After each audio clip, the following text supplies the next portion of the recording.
Dear friends, we are but just a few days away from a new church year and a new season, the first season of a new church year. The season of Advent is just upon us. And over these 6 weekdays prior to the beginning of Advent and a new church year, I want to take a moment and share some thoughts on this coming season of Advent.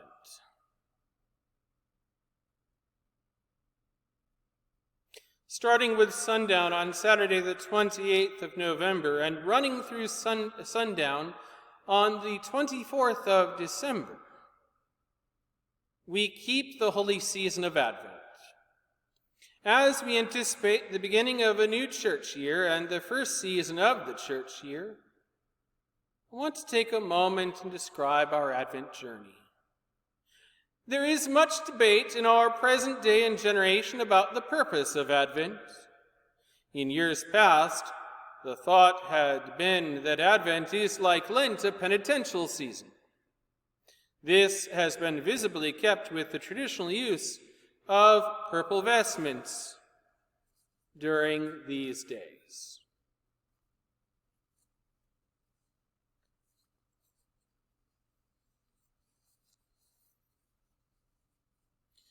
The interesting thing that is often forgotten is that in the long-standing traditional use of purple for the penitential seasons, there has been a distinct difference between the purple of Lent and the purple of Advent. Let me show you what I mean, because this purple stole has hints of both.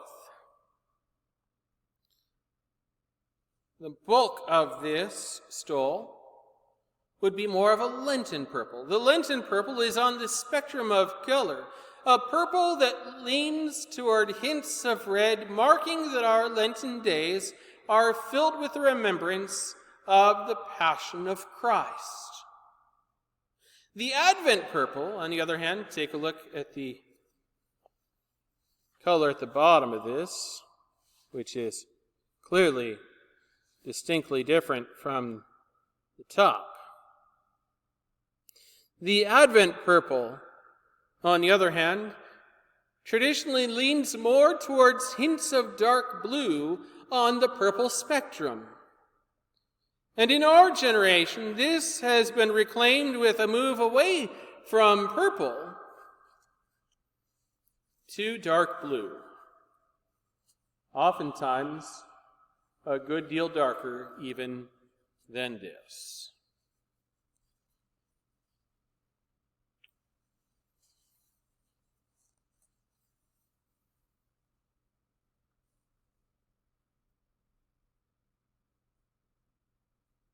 Some believe that this is in recognition of the role of Mary and the way that we honor Mary, as later in Advent the readings begin to shift to Mary on the last Sunday of Advent.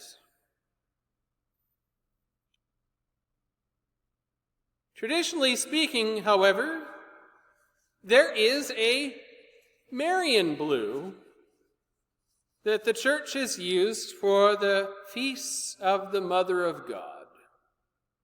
Mary, the Mother of Jesus, the Word of God incarnate in our humanity. The Marian blue is much lighter.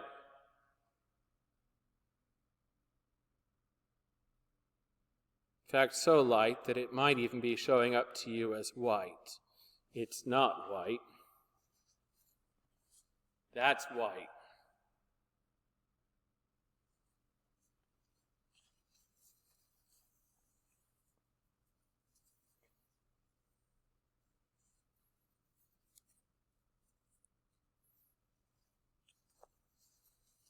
Why then is Advent blue or purple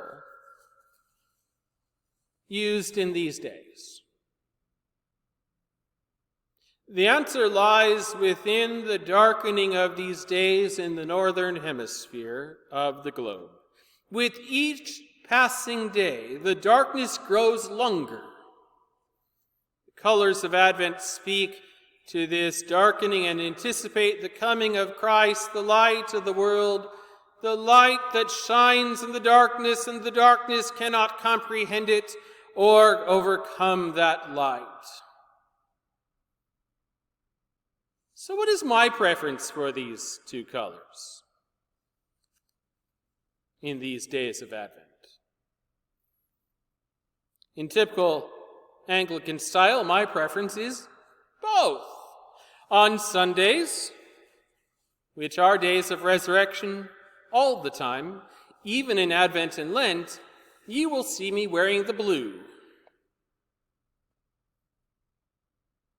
It's a little bit more festive, but it also has some restraint to it.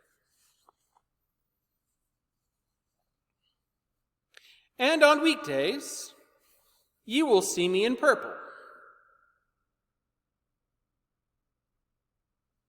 Each of these colors reminds us that we are in the dark awaiting the arrival of the light. We stand in Advent as persons who awake early in the morning, looking to the horizon in the last watch of the night, eagerly anticipating the dawn even before the first hints of sunlight arrive to greet the rising sun.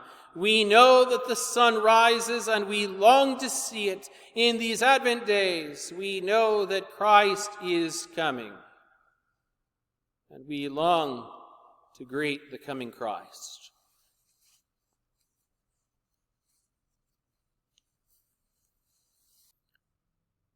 And then there was one more color, rose. You'll hear more about that soon. It is the third candle of the wreath and the third Sunday in our Advent journey.